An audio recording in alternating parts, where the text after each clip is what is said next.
In this video, I will show you how to use conditional formatting in Excel to change the color of this priority column values. First, select the range where you want the conditional formatting to appear. In this case, I will select the entire priority column.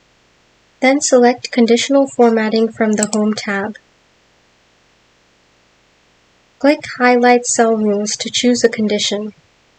In this case, I will choose Equal to. I should see an equal to pop-up appear. I want to type the value in here based on what I want to appear in red. I want all values with high to appear red, so I will type high in the box. Then I will click OK.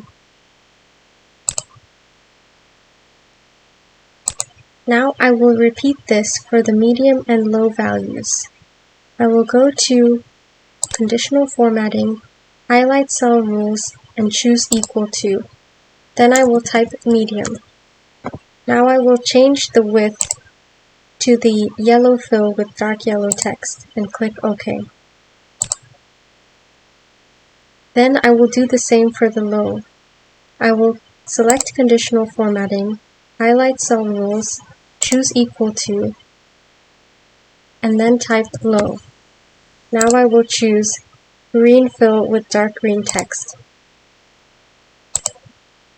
Now you can see all the values have been color-coded.